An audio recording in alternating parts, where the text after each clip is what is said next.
Act 2. Scene. The same, with the wall of the living room removed. It is a clear, warm moonlight night around 11 o'clock. Josie is sitting on the steps before the front door. She has changed to her Sunday best, a cheap dark blue dress, black stockings, and shoes. Her hair is carefully arranged, and by way of adornment, a white flower is pinned on her bosom. She is hunched up, elbows on knees, her chin in her hands. There is an expression on her face we have not seen before, a look of sadness, and loneliness, and humiliation. She sighs and gets slowly to her feet, her body stiff from sitting long in the same position. She goes into the living room, fumbles around for the box of matches, and lights a kerosene lamp on the table. The living room is small, low-ceilinged, with faded fly-specked wallpaper, a floor of bare boards. It is cluttered up with furniture that looks as if it had been picked up at a fire sale. There is a table at center, a disreputable old Moorish chair beside it, two ugly sideboards, one at left, the other at right rear. A porch rocking chair painted green with a hole in its cane bottom. A bureau against the rear wall, with two chairs on either side of a door to the kitchen. On the bureau is an alarm clock, which shows the time to be 11:05. At right front is the door to Josie's bedroom. Josie looks at the clock dully. 11:05, and he said he'd be here around 9. Suddenly, in a burst of humiliated anger, she tears off the flower pinned to her bosom and throws it in the corner. To hell with you, Jim Tyrone. From down the road, the quiet of the night is shattered by a burst of melancholy song. It is unmistakably Hogan's voice wailing an old Irish lament at the top of his lungs. Josie starts, then frowns irritably. What's bringing him home an hour before the inn closes? He must be more paralyzed than ever I've known him. She listens to the singing grimly. Here you come, do ya, as full as a tick. I'll give you a welcome if you start cutting up. I'm in no mood to put up with you. She goes into her bedroom and returns with her broomstick club. Outside, the singing grows louder as Hogan approaches the house. He only remembers one verse of the song, and he has been repeating it. Hogan. Oh, the praties, they grow small. Over here, over here. Oh, the praties, they grow small. Over here. Oh, the praties, they grow small, and we dig them in the fall. And we eat them, skins and all, over here, over here. He enters left front, weaving and lurching a bit, but he is not as drunk as he appears. Or rather, he is one of those people who can drink an enormous amount and be absolutely plastered when they want to be for their own pleasure, but at the same time are able to pull themselves together when they wish and be cunningly clear-headed. Just now, he is letting himself go and getting great satisfaction from it. He pauses and bellows belligerently at the house. Hurroo! Down with all tyrants, male and female. To hell with England and goddamn Standard Oil. Josie shouts back. Shut up your noise, you crazy old billy goat. Hogan, hurt and mournful. A sweet daughter and a sweet welcome home in the dead of night. Beginning to boil. Old goat? There's respect for you. Angrily, starting for the front door. Crazy billy goat, is it? We gotta learn you manners. He pounds on the door with his fist. Open the door. Open the door, I'm saying, before I drive a fist through it or I'll kick it into flinders.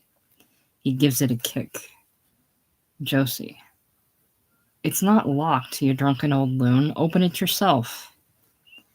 Hogan turns the knob and stamps in. Drunken old loon, am I? Is that the way to address your father? Josie. No, it's too damned good for him. Hogan. It's time I taught you a lesson. Be Jesus, I'll take you over my knee and spank your tail if you are as big as a cow. He makes a lunge to grab her. Josie. Would you, though? Take that, then. She raps him smartly but lightly on his bald spot with the end of her broom handle. Hogan, with an exaggerated howl of pain. Ah! His anger evaporates and he rubs the top of his head ruefully with bitter complaint. God forgive you. It's a great shame to me I've raised a daughter so cowardly she has to use a club.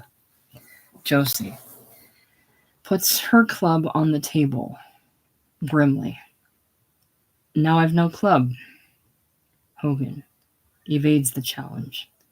I never thought I'd see the day when a daughter of mine would be such a coward as to threaten her old father when he's helpless and drunk and can't hit back. He slumps down on the Morris chair. Josie. Ah, that's better. Now that little game is over. Then angrily. Listen to me, father. I have no patience left, so get up from that chair and go in your room and go to bed. Or I'll take you by the scruff of your neck and the seat of your pants and throw you in and lock the door on you. I mean it now. On the verge of angry tears.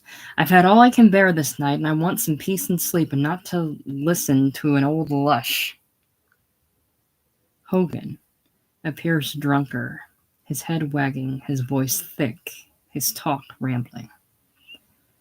That's right. Fight with me. My own daughter has no feelings or sympathy, as if I hadn't enough after what's happened tonight. Josie, with angry disgust. Ugh, don't try. Then curiously. What's happened?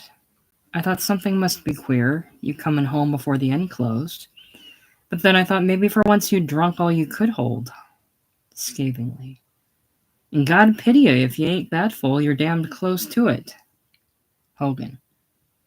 Go on, make fun of me. Old lush, you wouldn't feel so comical if... He stops, mumbling to himself. Josie. If what? Hogan. Never mind. Never mind, I didn't come home to fight, but to seek comfort in your company. And if I was singing coming along the road, it was only because there's times you have to sing to keep from crying. Josie. I can see you crying. Hogan. You will. And you'll see yourself crying too, and... He stops again and mumbles to himself. Josie. When what? Exasperatedly. Will you stop your whiskey drooling and talk plain? Hogan, thickly. No matter. No matter, leave me alone. Josie, angrily. That's good advice. I know your game, nothing at all has happened. All you want is to keep me up listening to your guff. Go to your room, I'm saying. Before. Hogan. I won't. I couldn't sleep with my thoughts tormented the way they are. I'll stay here in this chair and you go to your room and let me be. Josie snorts. And have you singing again in a minute and smashing the furniture. Hogan. Sing, is it? Are you making fun again? I'd give a keen of sorrow or howl at the moon like an old mangy hound in his sadness if I knew how. But I don't. So rest easy. You won't hear a sound from me. Go on and snore like a pig to your heart's content. He mourns drunkenly. A fine daughter. I get more comfort from strangers. Josie. Oh, for God's sake, dry up. You'll sit in the dark then. I won't leave the lamp lit for you to tip over and burn down the house. She reaches out to turn down the lamp. Hogan, thickly. Let it burn to the ground. A hell of a lot I care if it burns. Josie, in the act of turning down the lamp, stops and stares at him, puzzled and uneasy. I never heard you talk that way before, no matter how drunk you were. He mumbles. Her tone becomes persuasive. What's happened to you, father? Hogan, bitterly. Ah, it's father now, is it? Not old Billy Goat. Well, thank God for small favors. With heavy sarcasm. Oh, nothing's happened to me at all. At all. A trifle only. I wouldn't waste your time mentioning it or keep you up when you want to sleep so bad. Josie, angrily. Ugh, you old loon, I'm sick of you. Sleep it off till you get some sense. She reaches for the lamp again. Hogan. Sleep it off? We'll see if you'll sleep it off when you know. He lapses into drunken mumbling. Josie, again, stares at him. Know what, father? Hogan mumbles. The son of a bitch. Josie, trying a light tone. Sure, there's a lot of those in the neighborhood. Which one do you mean? Is Harder on your mind again? Hogan, thickly. He's one and a prize one. But I don't mean him. I'll say this for Harder. You know what to expect from him. He's no wolf in sheep's clothing, nor a treacherous snake in the grass who stabs you in the back with a knife. Josie, apprehensive now, forces a joke. Sure, if you've found a snake who can stab you with a knife, you'd better join the circus with him and make a pile of money. Hogan, bitterly. Make jokes, God forgive you. You'll soon laugh from the wrong end of your mouth, he mumbles. Pretending he's our friend, the lying bastard. Josie bristles resentfully. Is it Jim Tyrone you're calling hard names? Hogan. That's right. Defend him, you big soft fool. Faith, you're a prize dunce. You've had a good taste to believe in his word, waiting hours for him dressed up in your best like a poor sheep without pride or spirit. Josie, stung. Shut up. I was calling him a lying bastard myself before you came, and I'm saying I'd never speak to him again. And I knew all along he'd never remember to keep his date after he got drunk. Hogan.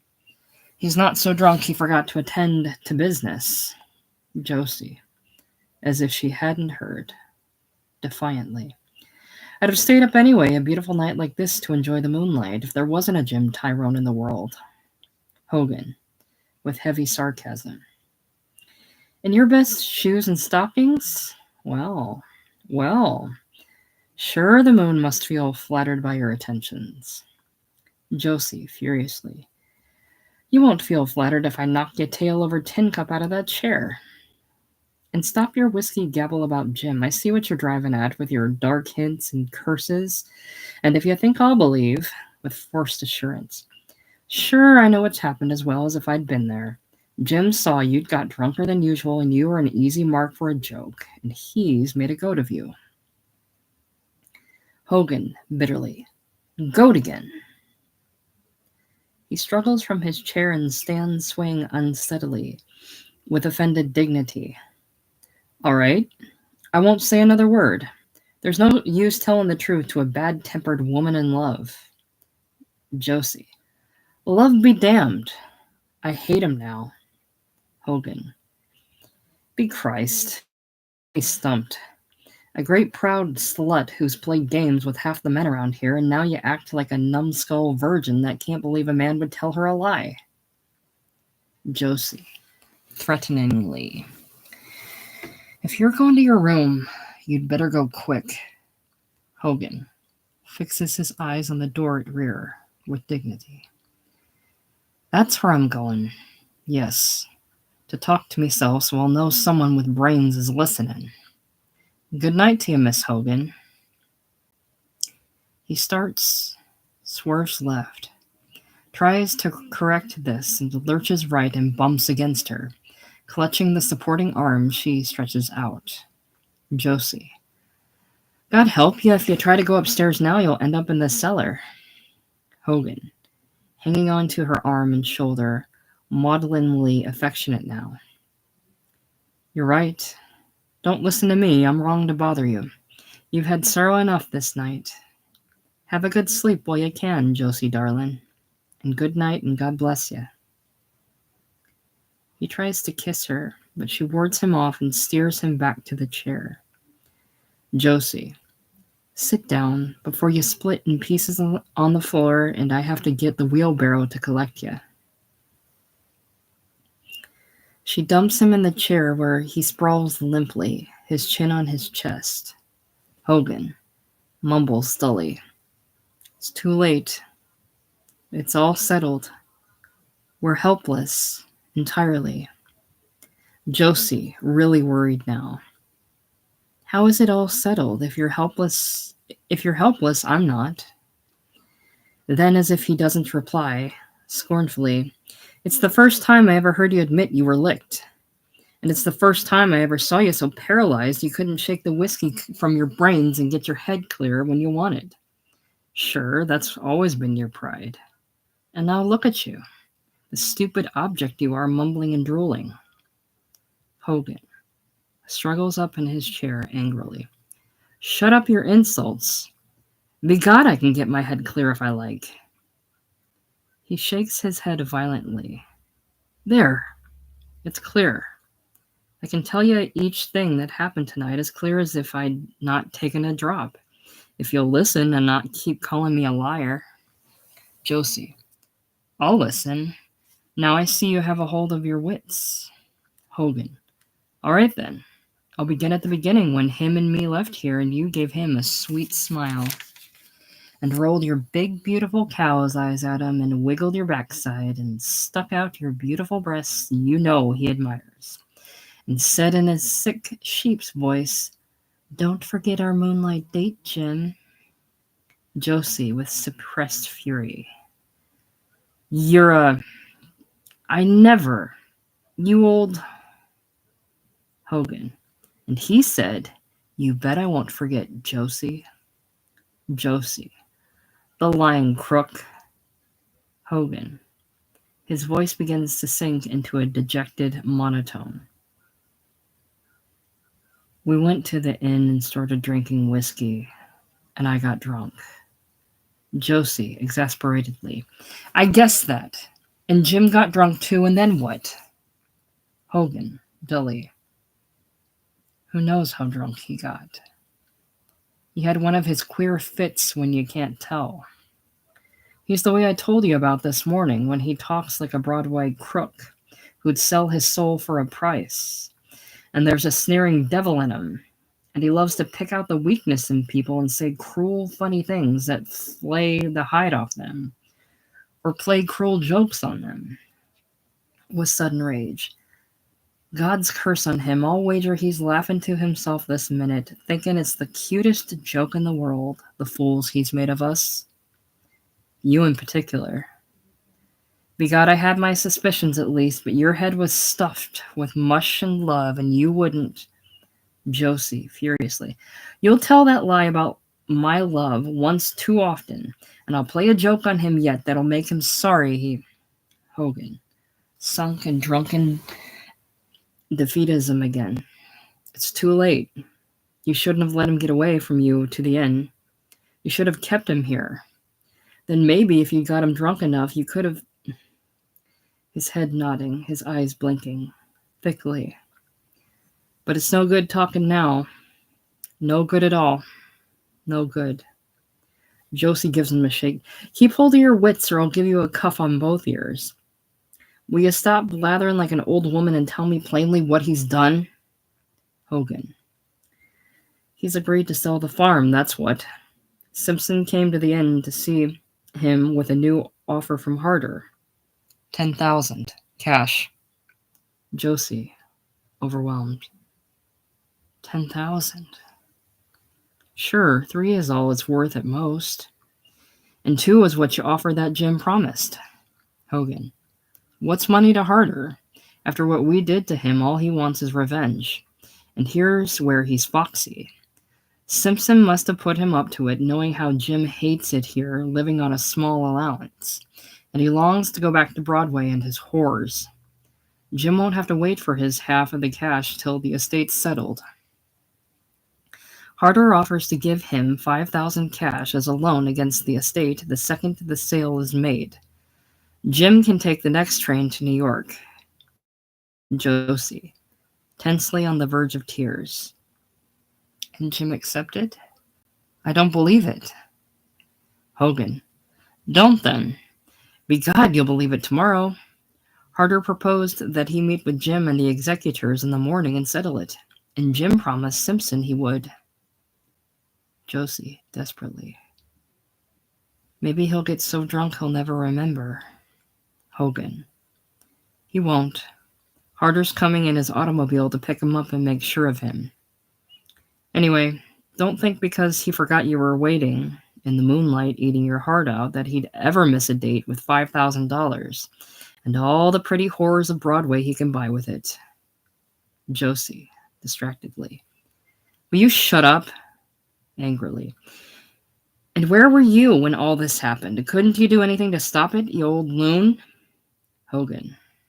I couldn't. Simpson came and sat at the table with us. Josie. And you let him.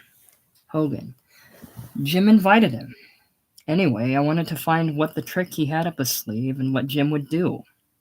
When it was all over, I got up and took a swipe at Simpson, but I missed him. With drunken sadness. I was too drunk. Too drunk. Too drunk.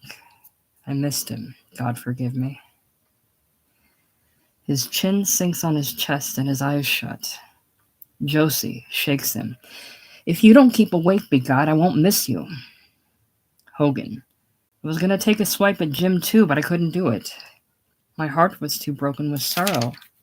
I'd come to love him like a son, a real son of my heart, to take the place of that jackass Mike and me 2 other jackasses. Josie, her face hard and bitter. I think now Mike was the only one in this house with sense. Hogan. I was too drowned in sorrow by his betraying me. And you, he pretended to like so much. So I only called him a dirty lying skunk of a treacherous bastard, and I turned my back on him and left the inn. And I made myself sing on the road so he'd hear. And they'd all hear in the end. To show them I didn't care a damn. Josie, scathingly. Sure wasn't you the hero. A hell of a lot of good. Hogan. Well, I suppose the temptation was too great. He's weak, with 1 foot in the grave from whiskey. Maybe we shouldn't blame him. Josie, her eyes flashing. Not blame him? Will I blame him? God damn him! Are you making excuses for him, you old fool? Hogan. I'm not. He's a dirty snake. But I was thinking, how do I know what I wouldn't do for 5,000 cash, and how do you know what you wouldn't do? Josie. Nothing could make me betray him. Her face grows hard and bitter. Or it couldn't before. There's nothing I wouldn't do now. Hogan suddenly begins to chuckle. Do you think I'm lying? Just give me a chance. Hogan. I remembered something. He laughs drunkenly. Be Christ, Josie, for all his Broadway wisdom about women, you've made a prize damned fool of him, and that's some satisfaction. Josie, bewildered. How do you mean? Hogan. You'll never believe it. Neither did I, but he kept on until, begod, I saw he really meant it. Josie. Meant what? Hogan. It was after he'd turned queer. Early in the night before Simpson came, he started talking about you as if you was on his mind, worrying him. And before he finished, I take my oath I began to hope you could really work Mike's first scheme on him, if he got him alone in the moonlight, because all his gab was about his great admiration for you. Josie. Ugh, the liar. Hogan. He said you had great beauty in you that no one appreciated but him. Josie. Shakenly. You're lying. Hogan. Great strength you had, and great pride, he said. And great goodness, no less. But here's where you've made a prize jackass of him, like I said. With a drunken leer. Listen now, darling, and don't drop dead with amazement.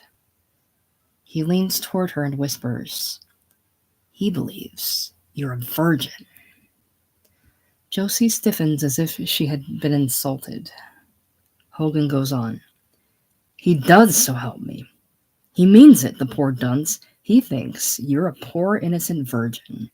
He thinks it's all boasting and pretending you've done about being a slut. He chuckles. A virgin, no less. You. Josie, furiously. Stop saying it. Boasting and pretending, am I? The dirty liar. Hogan. Faith, you don't have to tell me. Then he looks at her in drunken surprise. Thickly. Are you taking it as an insult? Why the hell don't you laugh? Begod, you ought to see what a stupid sheep that makes him. Josie. This is a laugh. I do see it. Hogan, chuckling drunkenly. Oh, begod, I've just remembered another thing, Josie. I know why he didn't keep his date with you. It wasn't that he'd forgot. He remembered well enough, for he talked about it. Josie. You mean he deliberately, knowing I'd be waiting? Fiercely. God damn him. Hogan. He as much as told me his reason, though he wouldn't come out with it plain, me being your father. His conscience was tormenting him. He's going to leave you alone and not see you again. For your sake, because he loves you. He chuckles. Josie looks stricken and bewildered, her voice trembling. Loves me? You're making it up. Hogan. I'm not. I know it sounds crazy, but...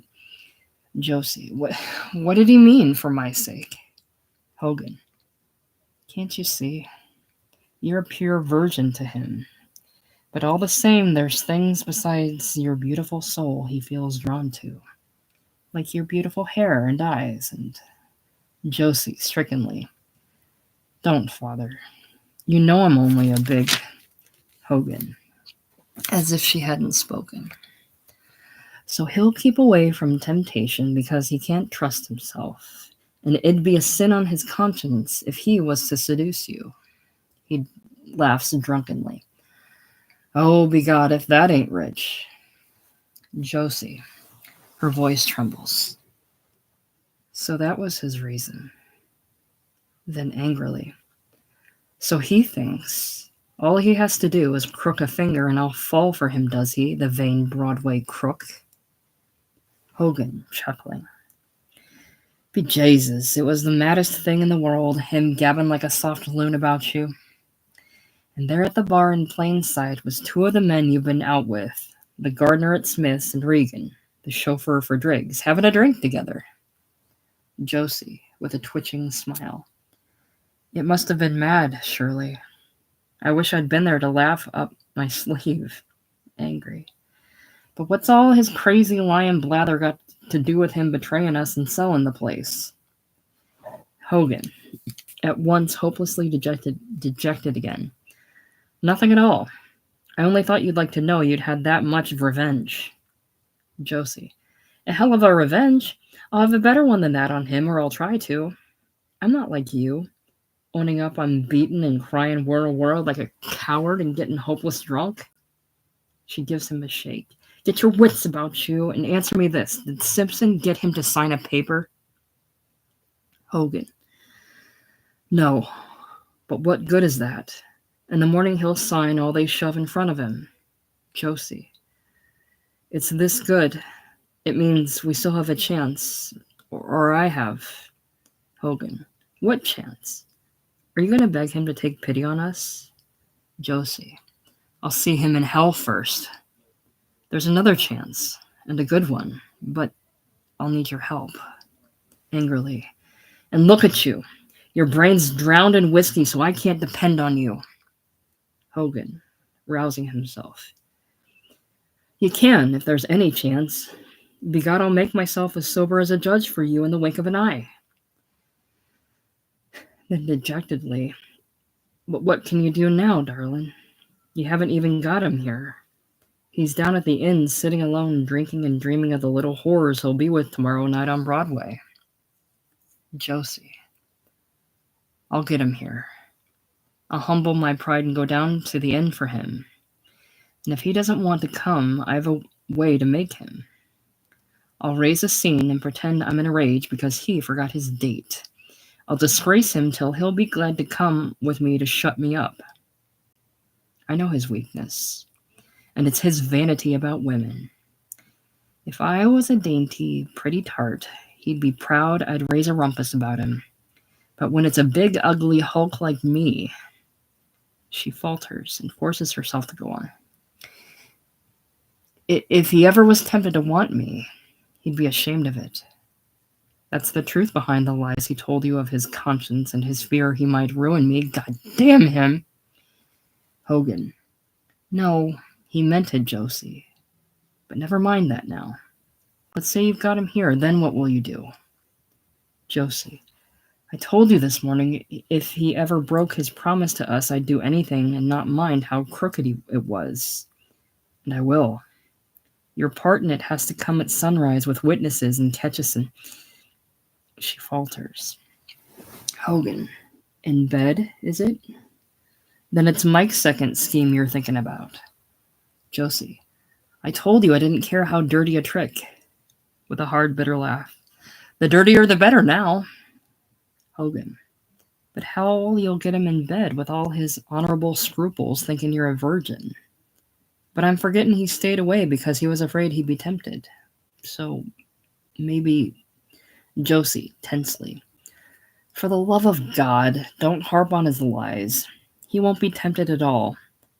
But I'll get him so drunk he'll fall asleep and I'll carry him in and put him in bed. Hogan. Begod, that's the way. But you'll have to get a pile of whiskey down him. You'll never do it unless you're more sociable and stop looking at him the way you do whenever he takes a drink. As if you was praying Almighty God to forgive a poor drunkard. You've got to encourage him. The best way would be for you to drink with him. You would put him at ease and unsuspecting. And it'd give you courage, too, so you'd act bold for a change instead of giving him brazen talk he's tired of hearing while you act shy as a mouse. Josie gives her father a bitter, resentful look. You're full of sly advice all of a sudden, ain't you dirty little tick? Hogan, angrily. Didn't you tell me to get a hold of my wits?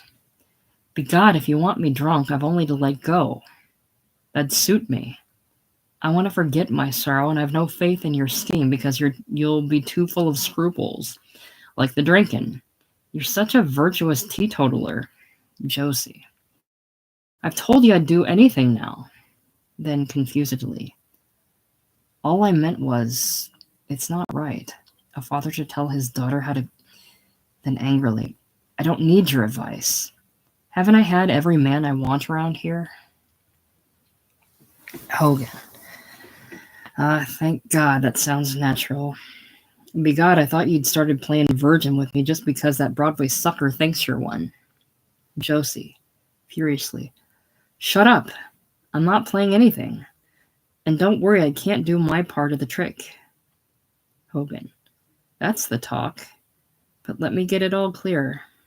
I come at sunrise with my witnesses and you forgot to lock your door. And we walk in, and there's the two of you in bed, and I raise the roof and threaten him if he don't marry you. Josie. Marry him? After what he's done to us? I wouldn't marry him now if he was the last man on earth. All we want is a paper signed by him with witnesses that he'll sell the farm to you for the price you offered, and not to Harder.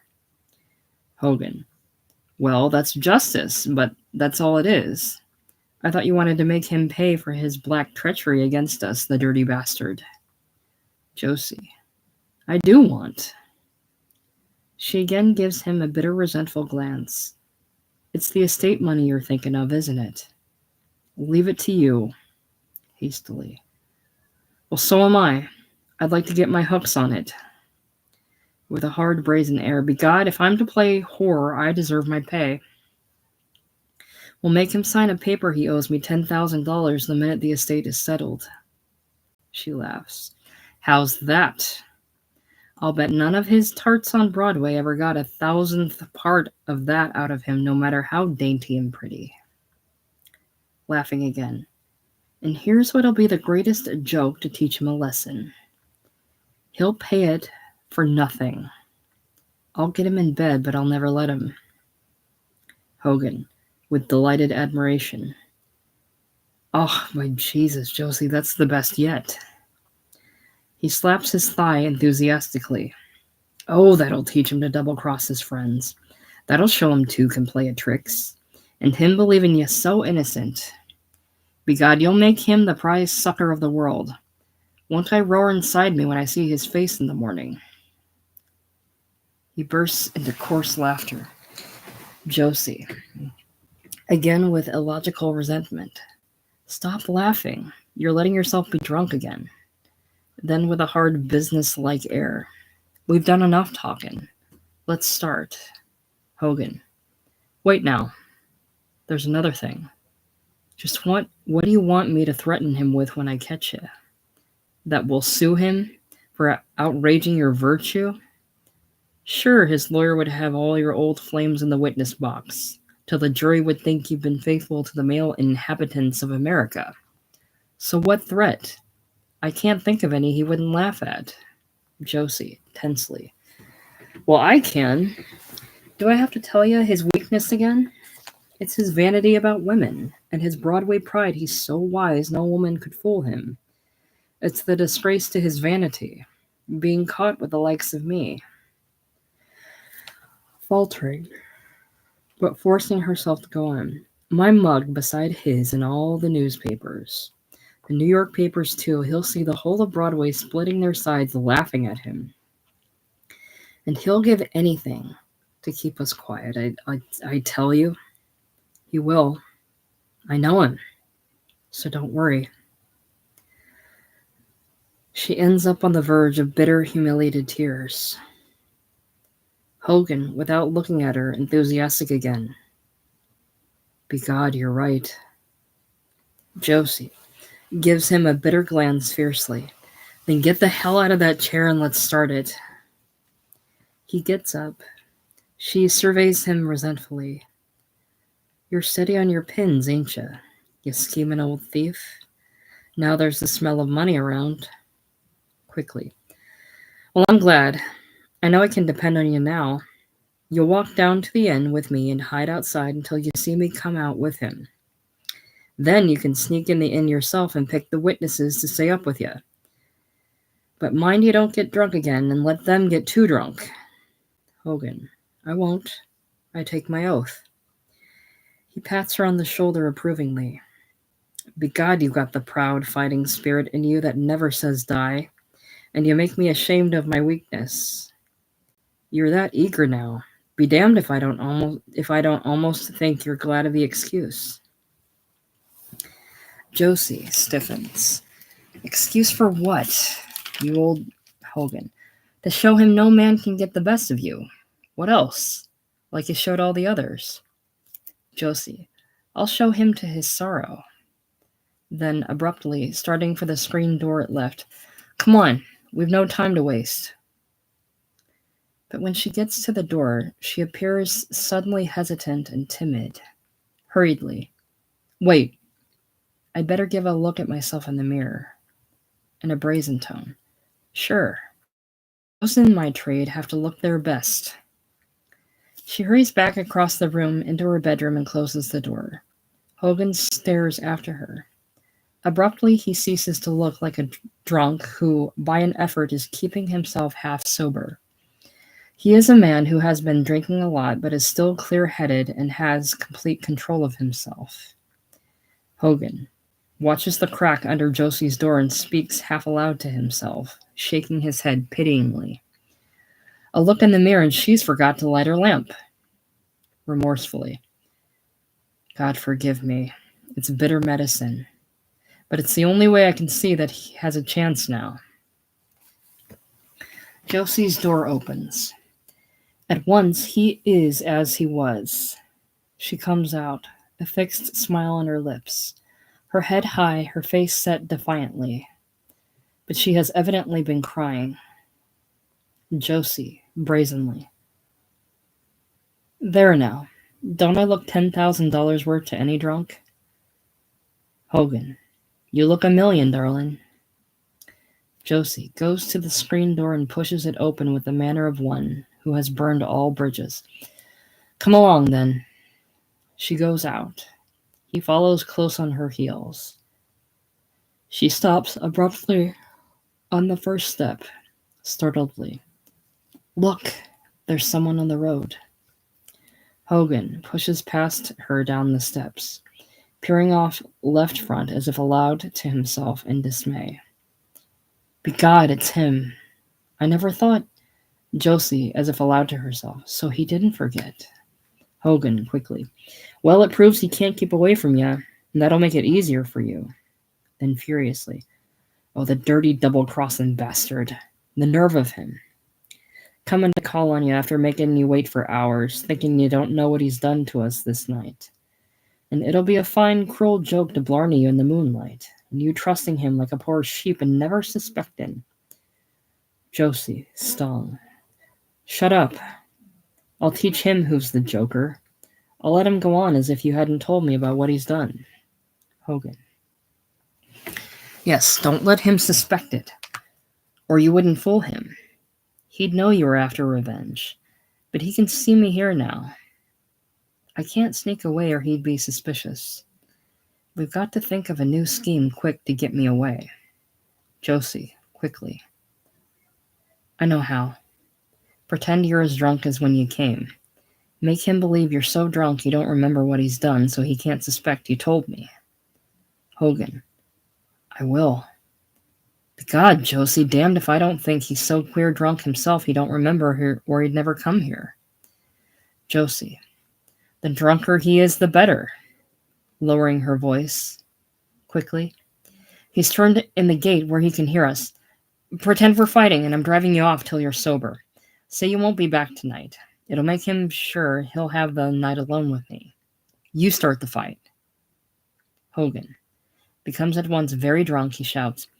Put me out of my house, will you undutiful slut? Josie.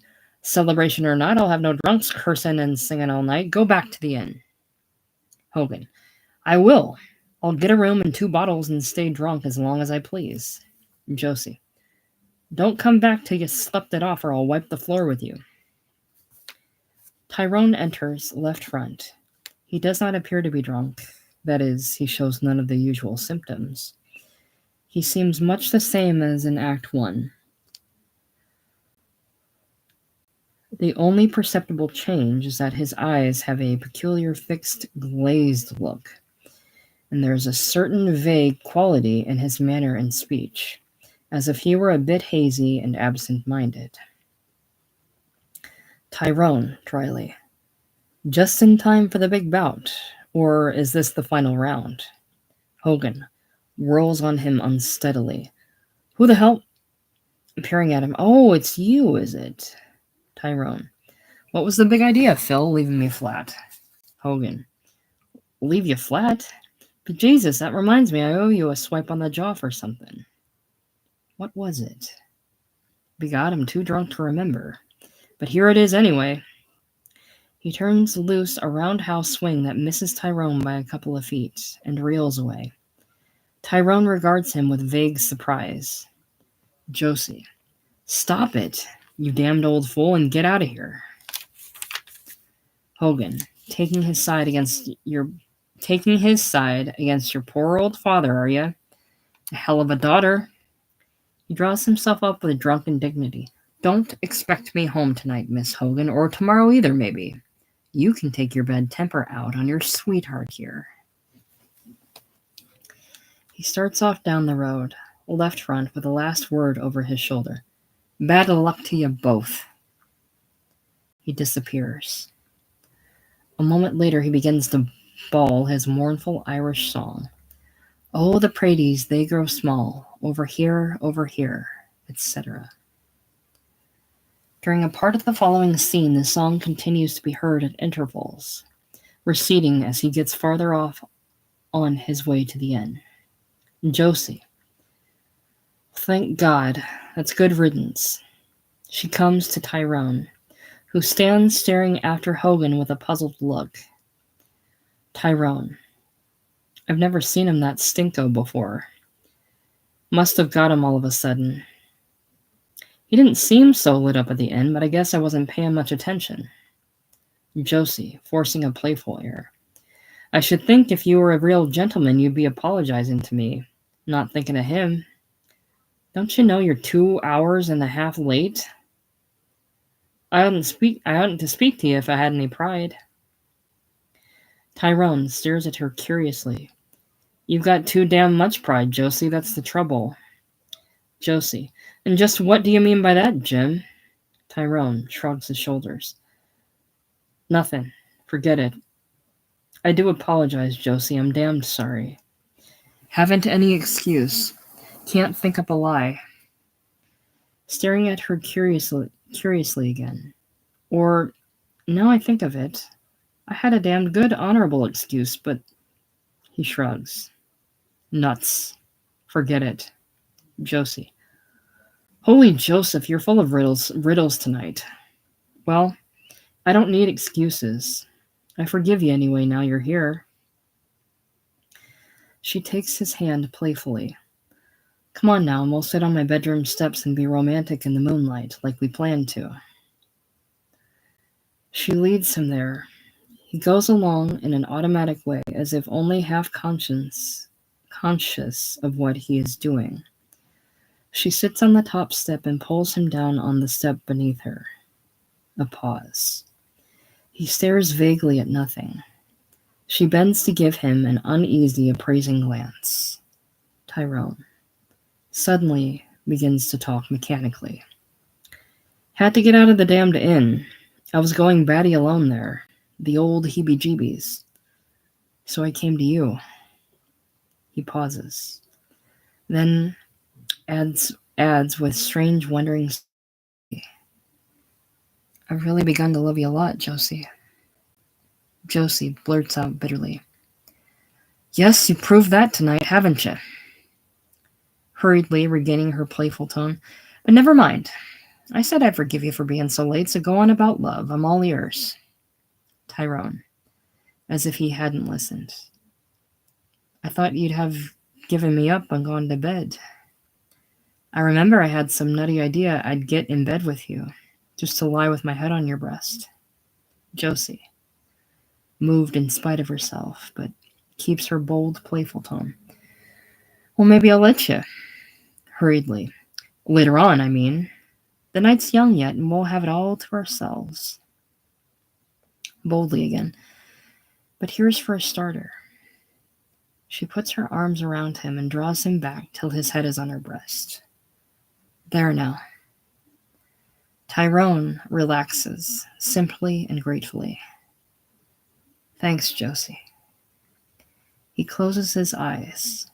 For a moment, she forgets everything and stares down at his face with a passionate, possessive tenderness.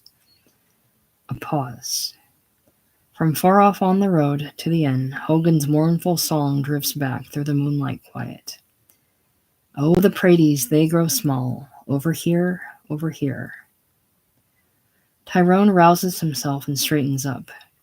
He acts embarrassed, as if he felt he'd been making a fool of himself. Mockingly. Hark, hark, the Donegal lark. Thou wast not born for death, immortal bird. Can't Phil sing anything but that damned dirge, Josie? She doesn't reply. He goes on hazily. Still, it seems to belong tonight, in the moonlight, or in my mind. He quotes. Now more than ever seems it rich to die, to cease upon the midnight with no pain, in such an ecstasy. He has recited this with deep feeling. Now he sneers. Good God! Ode to Phil, the Irish nightingale. I must have the DTs. Josie, her face grown bitter. Maybe it's only your bad conscience. Tyrone starts guiltily and turns to stare into her face, suspiciously. What put that in your head? Conscience about what? Josie, quickly. How would I know if you don't? Forcing a playful tone. For the sin of wanting to be in bed with me. Maybe that's it. Tyrone, with strange relief. Oh, a bit shamefacedly. Forget that stuff, Josie. I was half nutty. Josie, bitterly. Oh, for the love of God, don't apologize as if he was ashamed of. She catches herself. Tyrone, with a quick glance at her face. All right, I certainly won't apologize if you're not kicking. I was afraid I might have shocked your modesty. Josie, roughly. My modesty? Be God, I didn't know I had any left. Tyrone draws away from her, irritably. Nix, Josie, lay off that line.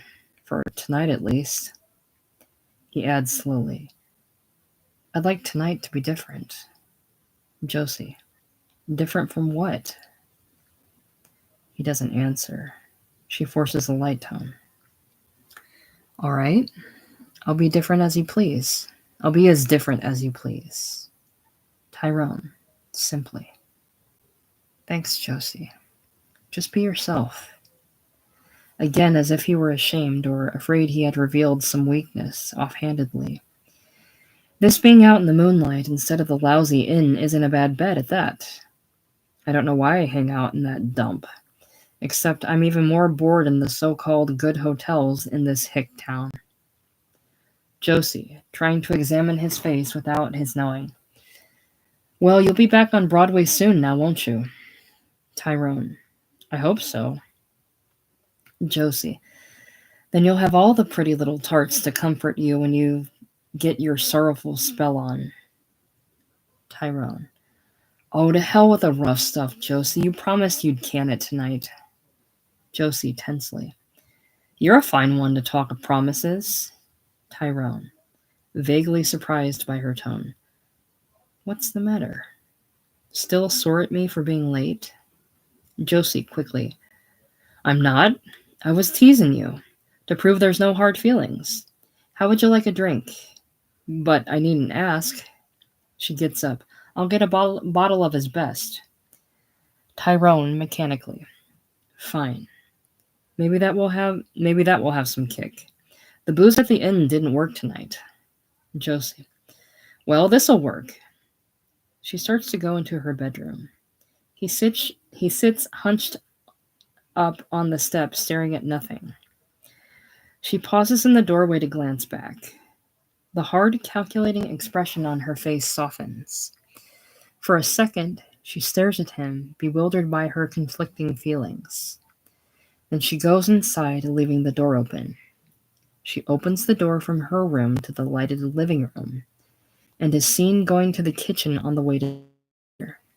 She has left the door from the living room to her bedroom open, and the light reveals a section of the bedroom framed in the doorway behind Tyrone.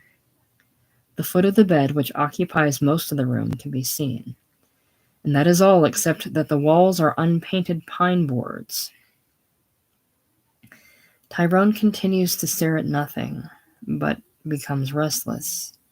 His hands and mouth twitch. Tyrone, suddenly with intense hatred. You rotten bastard. He springs to his feet, fumbles in his pockets for cigarettes, strikes a match which lights up his face, on which there is now an expression of miserable guilt. His hand is trembling so violently he cannot light the cigarette. Curtain.